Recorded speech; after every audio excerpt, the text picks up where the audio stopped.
All right. Well, we may still have a few more people trickling in, but I want to make sure we squeeze every minute out of this conversation tonight. We are going to go for an hour. And I am just thrilled to have with me my good friend, colleague, Reverend Jim Wallis, who is here to talk with me tonight about his forthcoming book, The False White Gospel.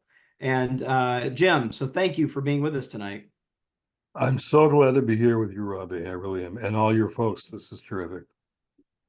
Well, thanks. I'm going to tell you just, we're going to jump right in, but I do want to just point out that I think this may be the record for the number of endorsements I've seen on a new book coming out. So let me just like give you the lay of the land if you haven't seen it up on the Amazon or Bookshop or other places. But here's just kind of a brief rundown. Bono, Otis Moss III, Gary Wills, Reverend James Martin, Jamar Tisby, Dr. Barbara Williams Skinner, Steve Levitsky, Kristen Covey's DeMay, the Most Reverend Michael B. Curry, Rabbi Jonah Pesner, Ibu Patel, Reverend Adam Russell Taylor, Sherilyn Eiffel, Wesley Granberg Michelson, Kelly Brown Douglas, and Walter Brueggemann, and yours truly. And I'll say here's what I had to say about the book. I put this out already in Substack, but I'll just read it here. I had a chance to read it or earlier, and here's what I had to say.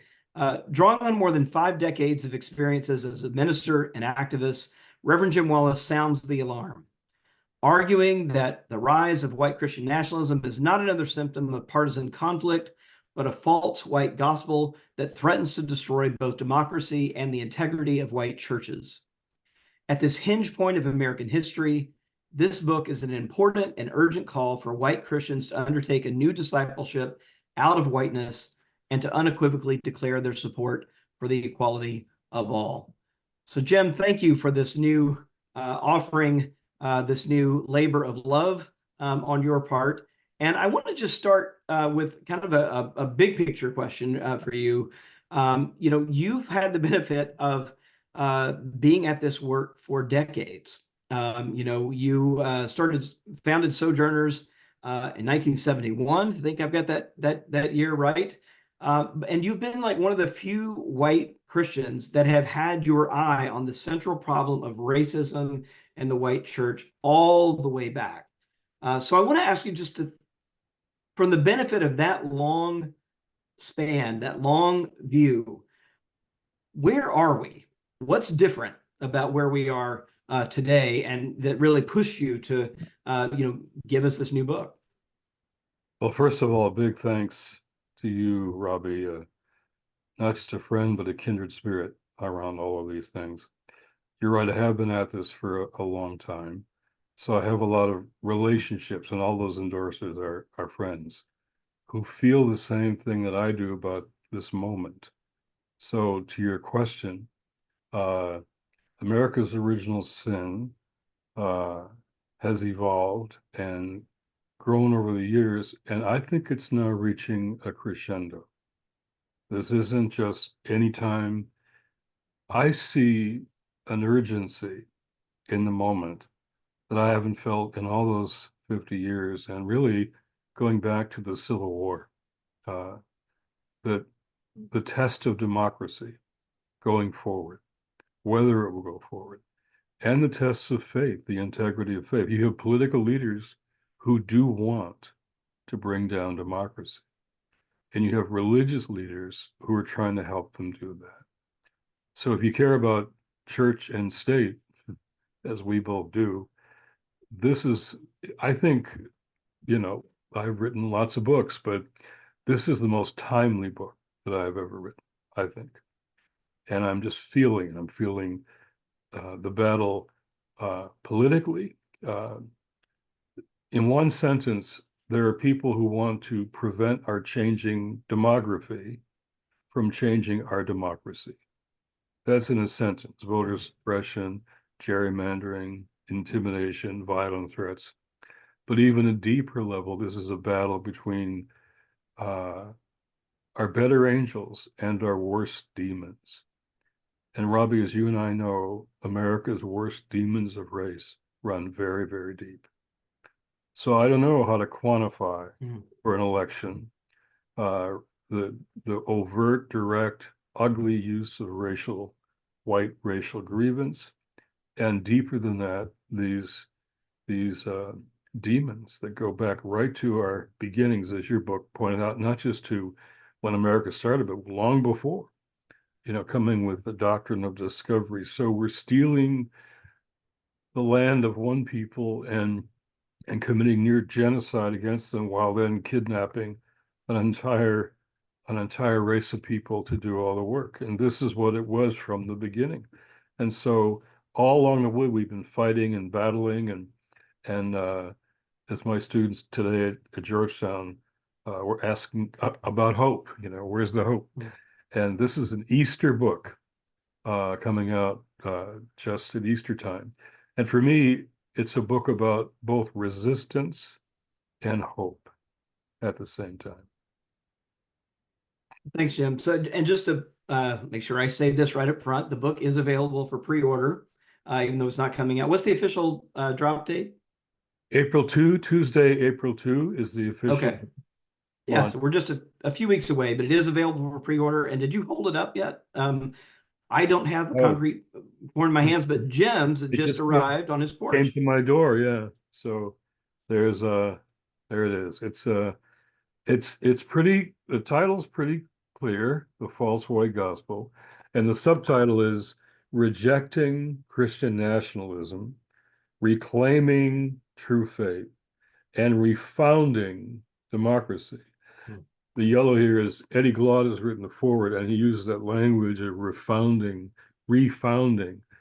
beginning again, and that's all through this book. And to me, this is uh, uh, Publisher Weekly called it an ardent manifesto, and that's how it felt to write it, almost a manifesto for the election and beyond, because these issues aren't going away, but we face a test of everything we care about, we believe in. To not understand this is threatening all of that, is to not read the signs of the times, as the Bible would say. So I'm going to ask you another question while I have a little moment here. I want to ask everybody in the chat, you can just, if you just check in, say like who you are, where you're from, so we can all kind of get a sense of who's here. And then we're going to go until 8, Jim and I back and forth and talking together. But then we're going to open it up actually a little bit early. So we have a full half hour for Q&A with all of you. So you can also stick questions in the Q&A, use the chat for just check in, and we'll turn to those at the top of the hour. So I want to just slow down and make sure I'm hearing you right. And I know that you in the book you talk about this moment as a Bonhoeffer moment. Now, like all of us are, taught to be very cautious about any Nazi analogies and kind of going down that road. Um, uh, but I'm sure you thought long and hard about using that comparison and thinking about that. Can you just say a little bit more about, let's just say the skeptic who might say, "Oh, come on, that's an exaggeration. We're not really there, are we?" Well, as Mark Twain once said, history doesn't repeat, but it sometimes rhymes. So we're not doing a direct comparison to everything that happened in the 1930s. But when you got Erdogan coming to Mar-a-Lago just last week to talk to Trump, the strong men are out there around the world, and he's one of them.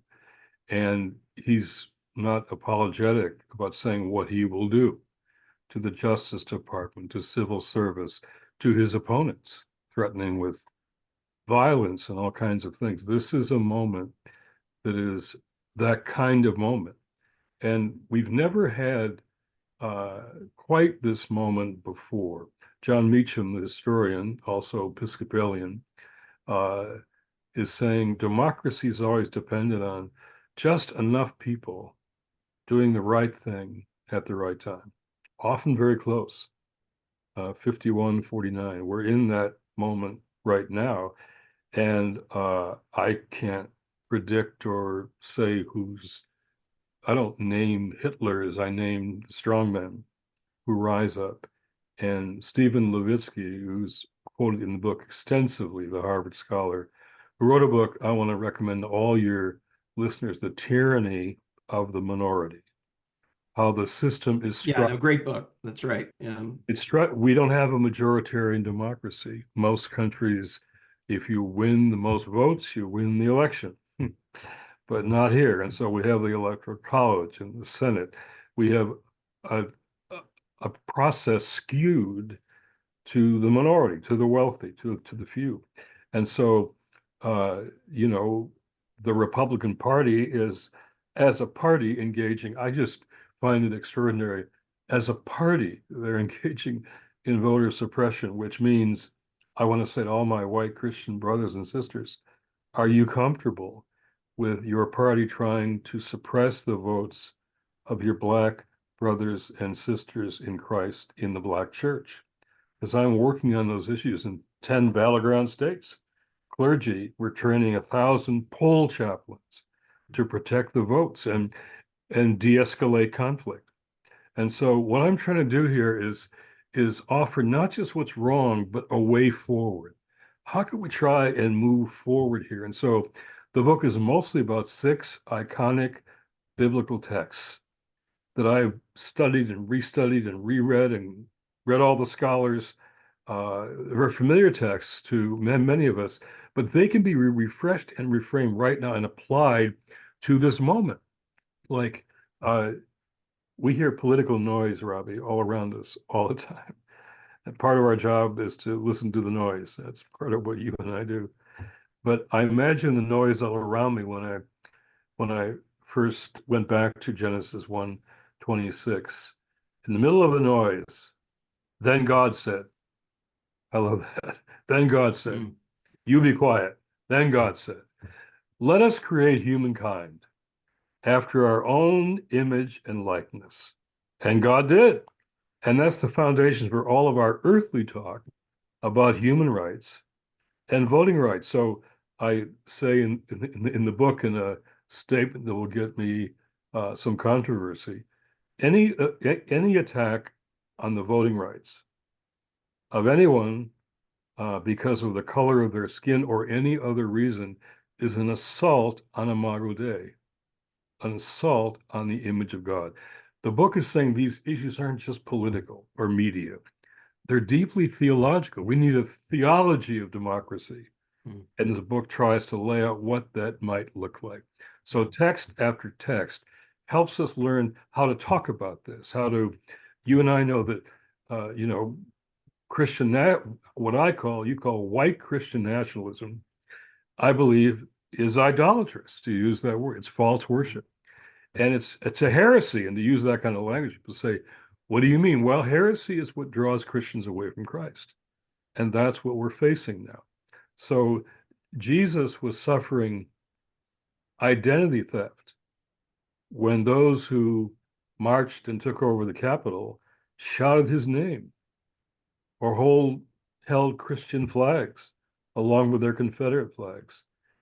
This is antichrist. And the more we can say that, the more we can bring some people who are stuck, confused, maybe oblivious, don't know what white Christian nationalism is, but are being subject to it, bring them back to Jesus. But people who aren't Christians must join this too. We're all going to be needed for all of it. So, and I say in the book, every movement has to figure out who they can persuade and who they can defeat, who they must defeat.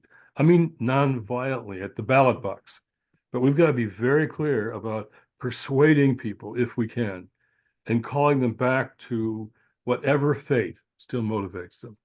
And yet, can I jump in real quick? I just want to ask you a clarifying question here. So here's one thing I've been puzzling over. You mentioned, you talked, the title of the book is False White Gospel. You talked about needing a kind of theology of democracy. And I know that what you mean by that, right, is a theology of a pluralistic democracy here. Here's my question to you. Have we ever had such a thing in white Christian churches in America? Or is it something that's actually going to have to be built with, on a new foundation, from the bottom up. Well, I'm glad you raised that because back to Bonhoeffer. Bonhoeffer started what became called the Confessing Church in Germany. I've thought about that a lot. Now, interesting, a lot of people don't know or haven't been told that Bonhoeffer, his last year in this country, was at Union Seminary and kept going to Abyssinian Baptist Church, one of the only white guys in the crowd, probably, and black preaching and black music and black worship really shaped his confessing church. So I'm putting the last chapter of the book is an answer to your question. It's called A Remnant Church. What would a remnant church look like?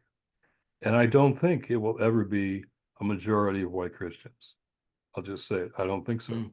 But there's a whole younger generation, some older, but a lot of younger generation of white believers who I think are ready to join with black and brown church leaders and literally make together a new American church. I think we have to be for that and not just against the heresy and the idolatry. So do I think it's possible? I think it's possible, but I don't know what will happen at the election or afterwards. There could be violence on both sides afterwards, no matter who wins or loses. So we need to prepare for that. So, but a remnant church, and I'm talking to young people like my sons and older people who feel helpless and hopeless and don't know where to go, and they feel alienated politically. And so I'm saying, okay, we can come together. And in fact, if the threat is as big as you and I think it is, it could even provide an opportunity to go deeper and further than we've ever gone. If we save democracy, we're more likely to be able to transform it. If we don't save democracy, for all its faults and frailties, we won't be able to transform it. So it's a crescendo moment. I use the word kairos in a biblical notion, chronos, time, tick-tock. Kairos is when it's a kind of time which changes everything, changes all time, a kairos moment. And so I think we're at that moment here. And this is where Desmond Tutu's mentoring for me all those years helped me to figure out the difference in optimism and hope. Optimism is a feeling, a mood, even a personality type. My wife Joy is cup half full. I'm probably cup half empty. Desmond said, it isn't optimism, that's a feeling. Hope is a choice, a decision you make because of this thing we call faith. And I have to hang on to that now every single day. Robbie, I feel the evil encroaching politically all around. This goes wrong, that goes wrong. People are misinformed. They feel attacked. And it brings out all of the racial demons that are so deep. And yet, I think I feel a new generation I'm talking to every day at Georgetown. All these students that I loved. Today I was with them again. And the book's dedicated to that generation, including my sons, Luke and Jack, my new daughter-in-law, Anne Sophia, and all my students, because I think those young people, it feels to me, are going to make a significant difference in a lot of these things. Well, let me ask you this about the statement you said a minute ago, where you said the success of any movement depends on who can be persuaded and who must be defeated.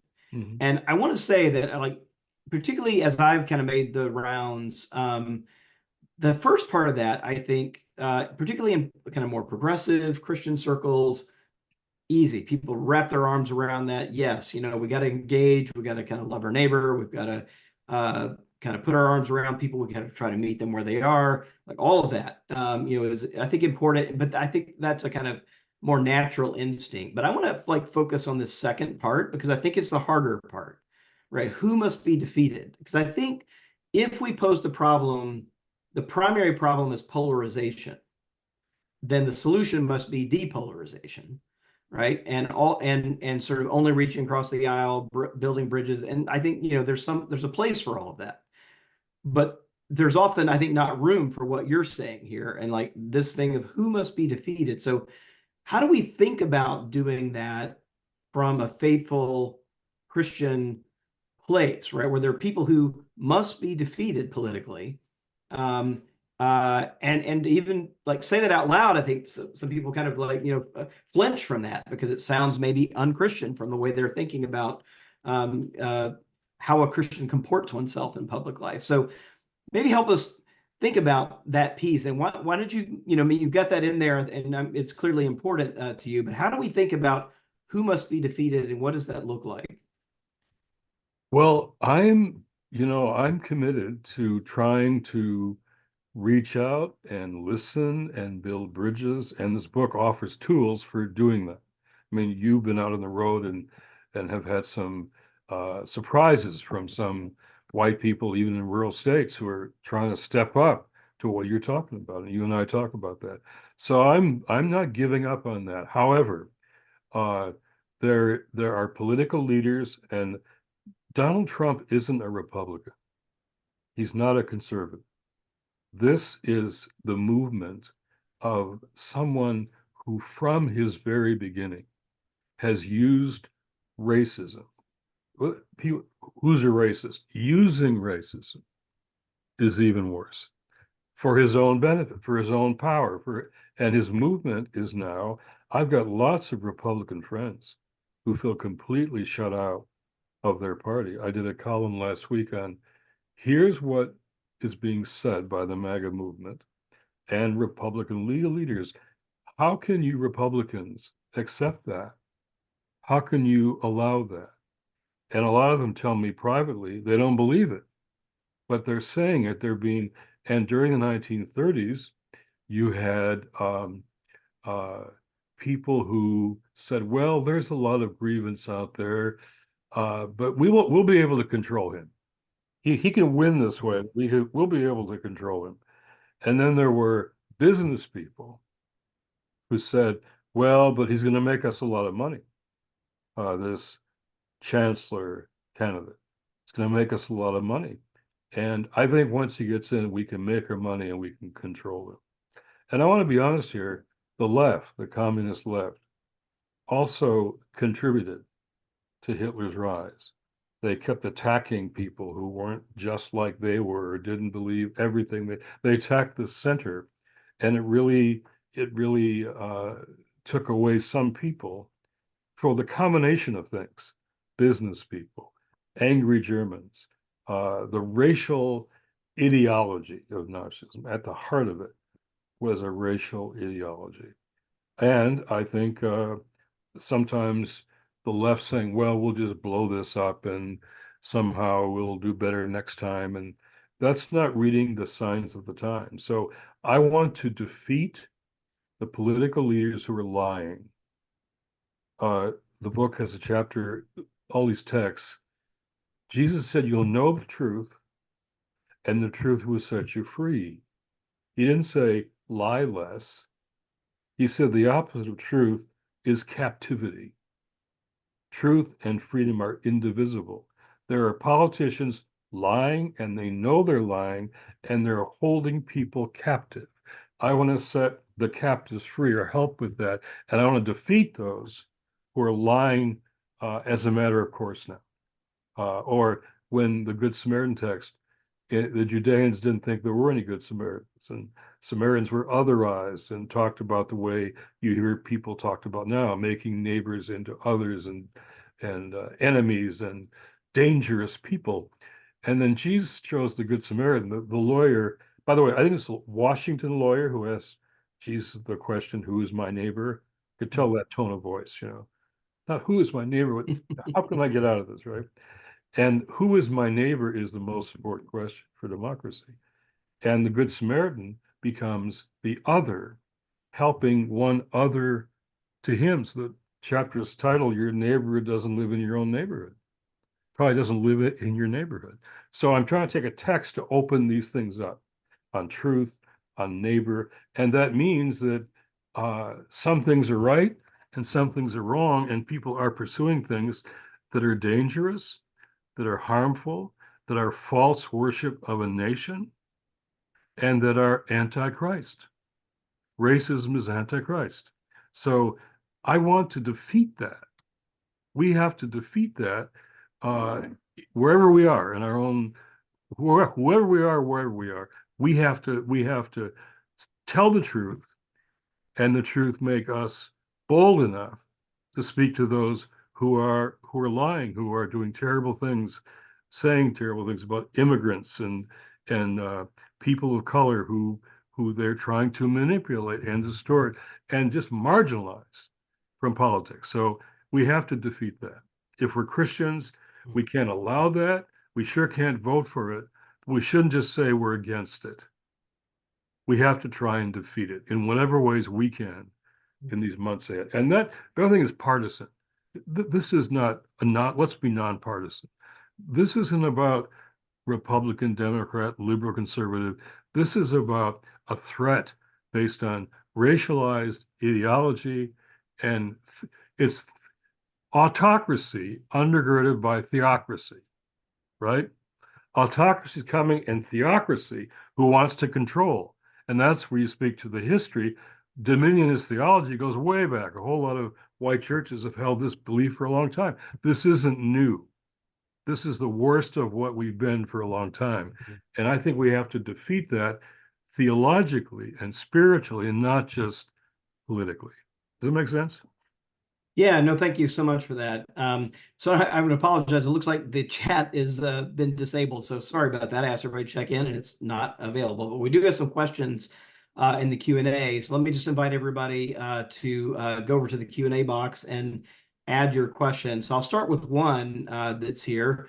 Not a small question, but the question is it's from an anonymous attendee, but it says, how might the concepts discussed in the discussion be brought to bear towards Israel's actions in Gaza right now? So the Israel-Gaza conflict and the war there that's going to be front and center really through, looks like through the campaign season this year. Well, Gaza is breaking our hearts, and even more to the point, a whole lot of people in this country are watching Al Jazeera every day and seeing babies dying every single day, and it's all personal. And I watched October 7th and the brutality of Hamas, and then I watched the brutality of the response to it. And I've said pretty clearly, even last week, that it's just not acceptable. The loss, the human life, 30,000 people, half women and children, and the famine that is setting in. The humanitarian people I know say this could be the worst in our times. So that is wrong, and we have to say it's wrong. And I've been trying to say, and I've said yesterday or last week again, you can't whisper the right things into Netanyahu's ear and hope he hears and hope he makes a change. The United States has leverage, and my position is that leverage has to be used, aid leveraged or cut, unless there is massive humanitarian aid right away, right now, and a commitment to a two-state solution. And I want to say, Robbie, many of us have been committed to that for a long time, fighting. I've been back and forth many, many times, fighting with Jewish peacemakers and Palestinian peacemakers for a two-state solution. But I want to confess that we have let that languish. We have let things go without that for a long time, and this is the result of all that. So we've got to, but it would be, again, the approaching of evil if a tragic and historic injustice in American foreign policy helped to lead to the loss of democracy in this country. That's the kind of thing that's when evil surrounds us. And just saying things would get worse with Trump is true, but that may not be enough for people feeling this so deeply and personally in their personal and family lives. So that's a deep issue. My home state of Michigan, that's where a lot of this is happening. I'm going there on the tour. I'm going to have those conversations. But we've got to go deeper and deeper than politics here. And I completely disagree with Joe Biden on him not, I think he probably wants the same things, but he's not taking the kind of decisive action. There needs to be different leaders on both sides. Israeli and Palestinian, different leaders if we're going to reach justice and security for all the peoples. And that's going to be our commitment beyond an election. Does that make sense? Yeah, no, thank you for that. Let me ask you a little bit more about Christian nationalism. You know, you mentioned that in an answer a minute ago, and I think you and I both are usually careful to call it more accurately white Christian nationalism, because that's really what's at stake here, and the tenor of that movement is really an ethno-religious movement. But I'll just kind of give you a couple of numbers, we, as you saw, and I know our Substack readers know, just a couple of weeks ago, PRRI released the largest study of Christian nationalism that's ever been conducted. It was over 22,000 interviews conducted across 2023. We asked people questions to measure it, like, the U.S. laws should be based on Christian values. The U.S. should declare itself a Christian nation. There were 5 different questions that are essentially about Christian dominion in this country. And we found that about 3 in 10 Americans qualified as either Christian nationalism adherents or sympathizers. So like lean that direction. Now that means that, right, twice as many Americans reject that view. So it's kind of a 2-to-1 reject that view. And yet it has come to be a majority position of self-identified Republicans, 55% of self-identified Republicans, and 2/3 of white evangelical Protestants qualify as Christian nationalism adherents and sympathizers. I'd love to get your take on, it's you and I have talked about this, but this is a new term for this expression in our moment, but it's not exactly new, right? It's drawing on these long tail, roots throughout our history. But maybe you could say a little bit more about what's unique about this threat as it's currently, that we're currently facing this year. They can win power. They can win power, and once they win power, everything is going to be the name white Christian nationalism. The name spells the heresy. It's white. We're talking about the most inclusive, welcoming vision ever on the planet, and this is white. It's Christian, but they don't mean service or sacrifice or love. They mean control, dominance, as you said, dominion. And then nationalism, really, Jesus' great commission to all of us: go into all the world, make disciples of all nations, and teach them to observe whatever I have commanded you. So we can't just go after this politically, because it's got to be defeated theologically and spiritually. And I think a lot of people are caught up in the new version of this old dominionist theology, and we have to attack it theologically. People won't be committed by just reading an article or watching a TV show. They've got to see that their faith is at stake in all this. Yeah. Their faith is at stake. And the book is saying, not democracy at stake only, but our faith is literally at stake. And thirdly, a whole new generation. If the churches come down on the wrong side of this and support this militant Christian white nationalism, they're not going to come back to church. We're going to lose a whole generation of young people who see what we're doing, that we are just, Gary Will said it well on the back of the book: using religion to bless hate is the supreme blasphemy. If you don't believe that, read this book. If you do, urge others to read the book. My students would say, this is something I won't ever go near the church again. And so a whole lot's at stake. Democracy itself, but the integrity, the authority, the credibility of our faith, that's false. False white gospel is a false gospel. It's Christian nationalism is a false religion. So false religion is being used to destroy democracy, and particularly they want to prevent multiracial democracy in this country. That's what this is all about. So Eddie Glaude says in the book, Robbie says, this could, everything is collapsing, and yet whole new things could happen at the same time. Everything could collapse, or everything could finally come together. What Eddie's wanted, what I want, what you want for a long time. We're at that moment. It's not just incremental steps forwards and backwards. We're in a moment, and a decision will be made in the fall, and that will be a moment in the nation's life and the church's life.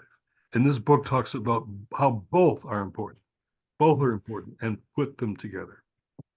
So just a follow-up question from Bill Hennessy. It's essentially, why don't we see it, right? Especially in kind of non-evangelical churches, this movement of Christian nationalism that has taken over the Republican Party. It's the beating heart of the MAGA movement, and yet many people still don't quite see it as for the threat that it is. So how do we change that? Well, when I said about the remnant church, it's going to be a minority of white believers joining with Black and brown church leaders. I talk about in the book how when I got kicked out of my little church as a teenager in Detroit over the issue of race, the Black churches in Detroit took me in. And that was epiphany after epiphany that changed the rest of my life in Detroit. The Black churches got a lot of this right. And so there's the Black church lifted up all through the book. My students say, until this class, I never heard of the Black church.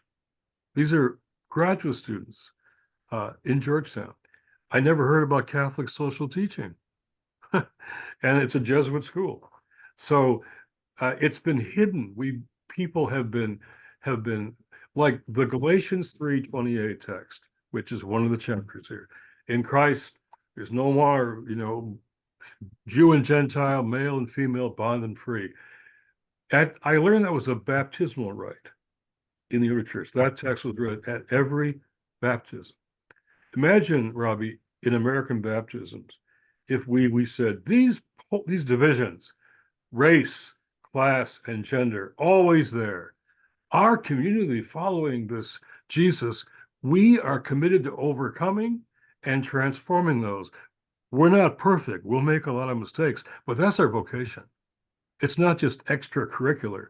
That's who we are as a community. And if you don't want to be a part of that community, you better go somewhere else. That's really what the early church was saying. You better go somewhere else. Here's who we are. So even that 20% of young evangelicals who, even in your polling shows, they don't believe any of this. When I say you're only 20%, they say, well, me and my friends, we're not going anywhere. We're going forward, and they're joining with people who are very different than them. So it's only minorities that finally change things ultimately. And the other number that I'm really worried about, your numbers are all in the book. And the other one is about people who think maybe it's time to take violence into our own. The people who support violence and hate crimes are rising. I talk about Rachel Kleinfeld, showing how it's all rising, the threats, the violence skyrocketing, and that even a third of white evangelicals would think that's okay. That's a loss of faith. That's a loss of faith. It's cultural conformity. It's racial grievance, but it really is a loss of faith. So I'm saying here, do we believe this or not? The Good Samaritan parable, the Galatians 3:28, Genesis 1:28. The title of the book was going to be, do we believe this or not? Because if you don't believe it, stop saying it. Stop saying it. And I want to say to the religious right people, I want to say, let's have a debate. What did Jesus say? What did he do? What does it mean? If you have a different view, let's have a debate wherever you want it. But I think it's a loss of faith. It's a test of we have to disciple people out of whiteness. Disciple people out of whiteness, and say that and be clear about that. We're not finding some mushy middle or some centrist bridge building where we're all feeling good about things. Everything is at stake right now, more than any time in my life or my reading of history since the Civil War, right now. And I had to do something in my 2 cents, just 2 cents. We're all doing our 2 cents. my 2 cents was to write this book and hope it helps other people's 2 cents to do whatever they can do wherever they are, no matter who they are. And I believe in a God who increases the value of our 2 cents. Yeah. Well, I just want to echo something here because I think it's true for me too. I mean, people have asked, like, so what put you on this journey to trying to sort out, the entanglement of white supremacy and your own faith and the white Christianity you grew up in. And I think the challenging thing is that I read those Bible verses growing up, all the ones you just quoted, right? I love Jesus growing up and spent a lot of time thinking about Jesus. And it had absolutely no hold on the way that I thought about racism, my own awareness of the way that, Christian churches have been complicit in white supremacy all the way back. So how do we break through that? Because, those verses aren't going to be unfamiliar, right, to the folks you're making the appeal to. So what makes the difference? So those verses suddenly have traction, or there's a Jesus that suddenly has traction, right, that didn't before. Well, as you know, Robbie, every revival movement, every renewal movement, New Catholic orders, evangelical revivals, abolitionist revivals, they all are finally about bringing people back to Jesus. That's what they're all about. And every of all those movements have had that at the core. Faith and justice are inseparable. And in our tradition, yours and mine, the privatizing of faith. When an elder took me aside, he knew I was going to black churches. He knew I took jobs in Detroit alongside young black men who maybe they could answer my questions. Why is white Detroit and black Detroit so different? When everybody in my world, white church, white neighborhood, either said, we don't know why it's that way, or it's always been that way, or only honest answer I got is, if you keep asking these questions, you're going to get into trouble. So I tell my students at Georgetown, trust your questions and follow them to wherever they lead. So when your best buddy is a janitor, invite you home for dinner, and his mother, we're talking about the police in Detroit, always a spark plug. And his mother says, yeah, well, that's why I tell my kids, if you're ever lost and can't find your way home, and you see a policeman, duck under a stairwell, hide behind a building, wait till he passes, then come out and find your way home on your own. And when she said that, my mother's words screamed into my head of 5 kids. If you're ever lost, can't find your way home, look for a policeman. He's your friend, he'll bring you home. 2 mothers, neither politically militant, just looking at their kids. And you and I learned that it's different worlds. It's different nations, different cities, different faiths. The black church talked about personal and social salvation. And the white churches are privatized. That's the great American heresy. It's interesting, though, the black churches, rose up with slaves practicing their faith away from their slave masters. And the margins. And what church has impacted the global church? What American church has most impacted the global church more than any other church? The black churches. So to me, that shows that it's there, it's at the margins, it's our cultural captivity. Our cultural captivity, and at the heart of it, it's whiteness. It's whiteness. We are more white than those white evangelicals who you talk about. They're more white than evangelical. I'm sorry. They're more white than Christian, because a majority of white Catholics and white mainline also are still voting in the majority here. So it's a white captivity.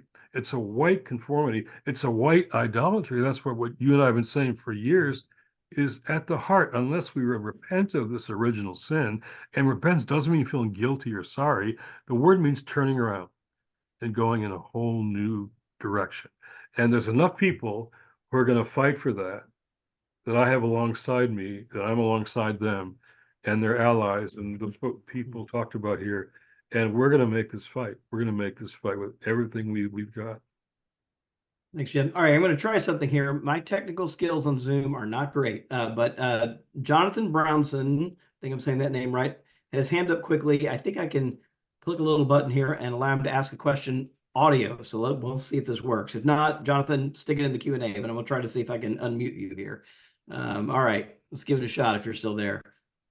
I'm here. Can you hear Hey, me? yeah, we can.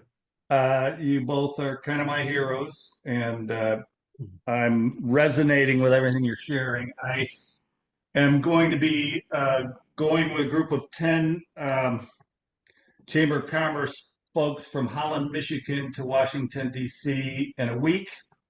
And I'm reaching out to Senator Lankford in particular. And my question relates to that.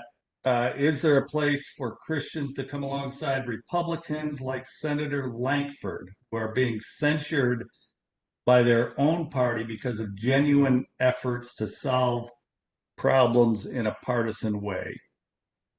One of the great moments of the Thanks, Jonathan.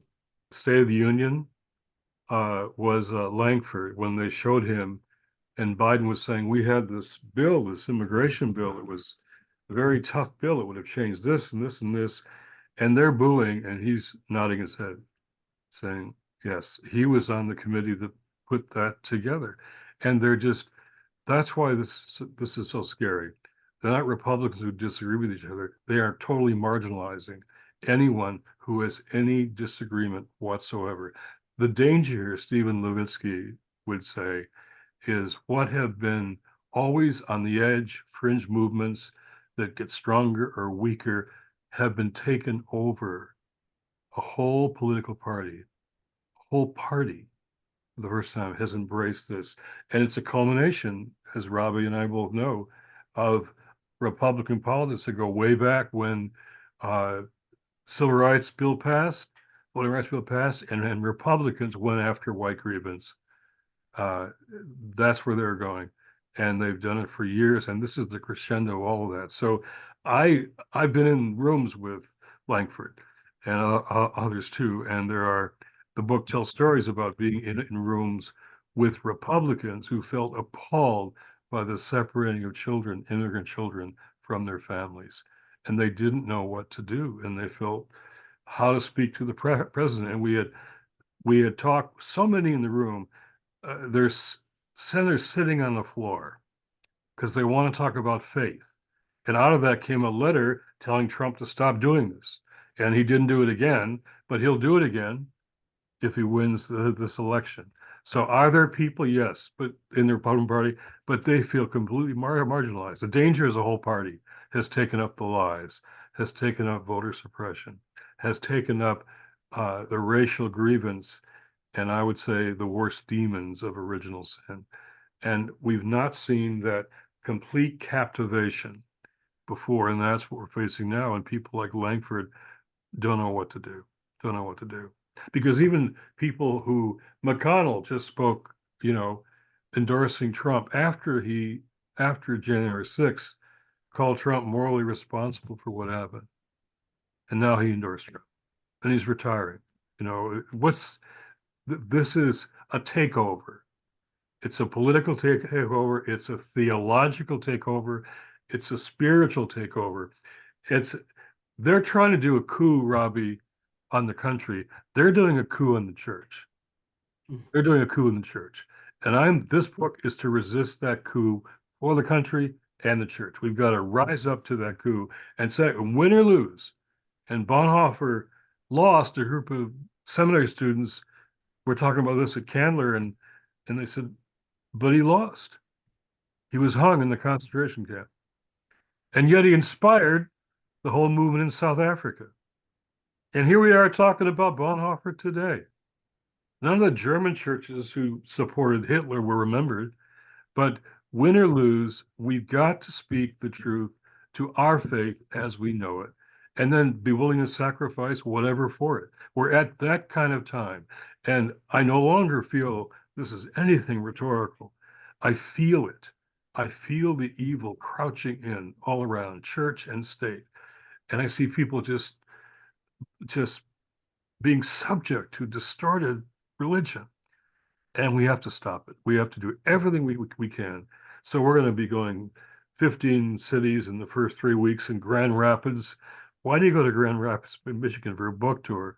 unless there's something going on in that state that's really important. We're going to go Milwaukee and all the usual cities, but we're going to go out everywhere.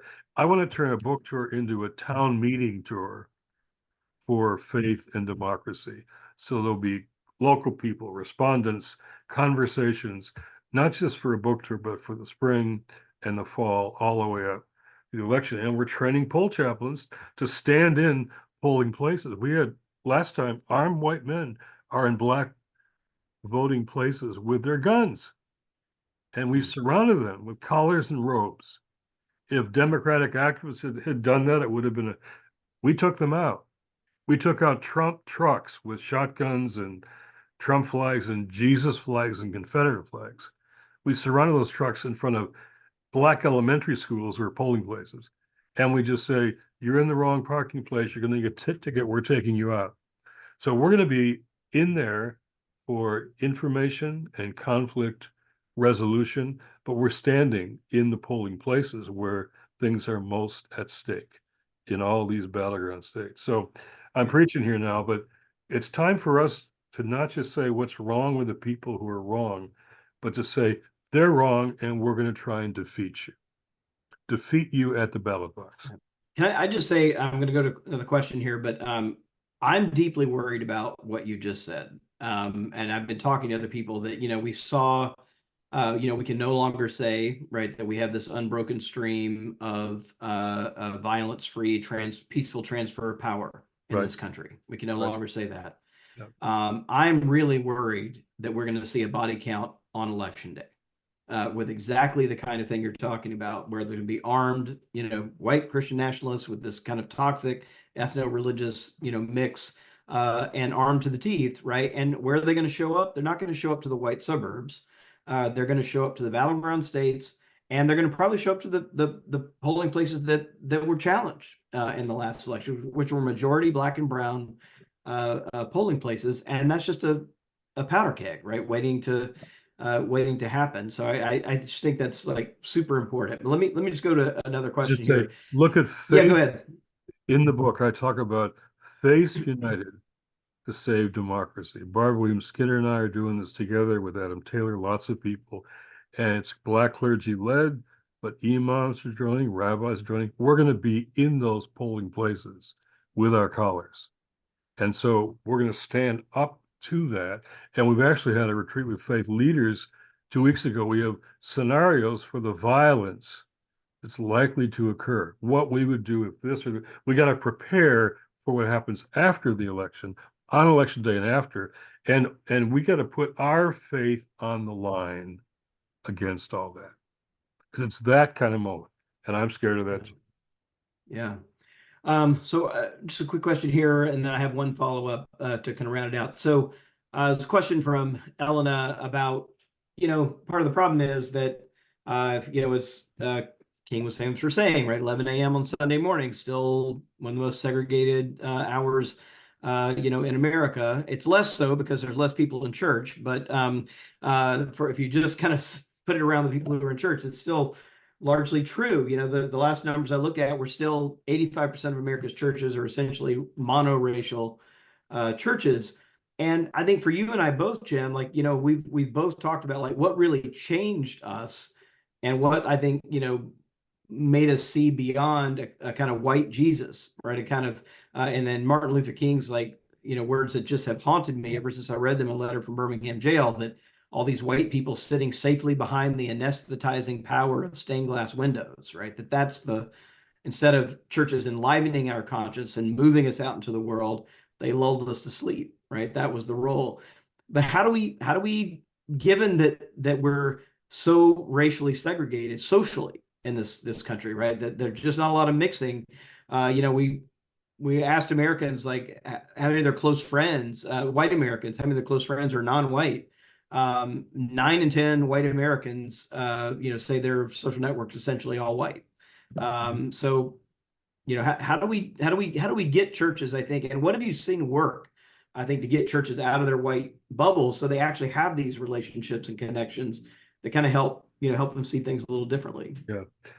I talk about in the book that when my father came back from World War II, having been on a destroyer in the Pacific. All the GIs, like my dad, got FHA loans for new houses. Yep. They all got, uh, uh, you know, education A help. GI loan. Yep. GI loan, FHA made my family middle class. Now, no black sailors on his ship got FHA GI Bill. No black military people anywhere did. It was a combination of Jim Crow and redlining and all the rest. And so because of that policy, deliberately racialized geography that made my neighborhood all white, my school all white, and my church all white. And if our congregations and schools had allowed us to be proximate to other people, moms always bond over the health and the future and the fears of their kids. But when only 9 out of 10 moms are white, doing it with white moms and not black moms, I believe if they were doing it with black moms, a lot of those mothers would have a whole different view of the world. The system, the country, from the beginning, as your book has pointed out, racialized this entire nation, and we just have conformed to it. We have conformed to it. And the body of Christ globally is the most diverse human community on the planet, but not here. We've been deliberately racialized so that it's white religion that has come in to support white power. And so that's what this is now again. So I think we have to take it to a deeper level and say the future of the church can't be a segregated church. It just can't. And so there's all kinds of people who I know, young people who are working hard at that to make that possible. So it's not just winning or losing an election. That's crucial. But unless we change the whole configuration of our religious communities, that happens in sports, happens in schools, happens in congregations, unless we change those configurations, this will happen again and again and again. This has got to be a moment of turning around, meaning repentance, not just feeling bad or sorry or against all the bad stuff for all the good stuff. That doesn't help unless we turn things around. And so we will either have enough people in the churches and outside who decide to take a stand at whatever cost to them. And Brittany Packnett in the book, she talks about, if you want to come with me to the streets and risk rubber bullets and tear gas, that's fine. We're happy to have you along. But how about the risk of talking to your families, talking to your friends, talking to your churches? I don't want people to not talk about this to keep politics out of the conversation. This isn't politics. This is a faith, true faith, false faith. And we've got to speak it that way. And that helps us to be successful or not in protecting democracy. I sure hope so. But I have all those same fears that you do right now. And that's where, for me, Robbie, my faith, even in preparation for this book, I've been feeling, when you do all this research on the political situation, as you and I do all the time, and you sense what's happening, and you can see it in the data and in the people you talk to and what you hear, it's weighing down. It makes you feel very weighed down.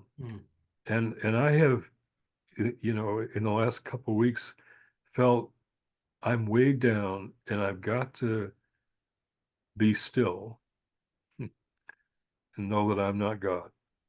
And I can't control, I did a columnist, I can't control politics. I'm working my tail off to change policy, particularly on Gaza.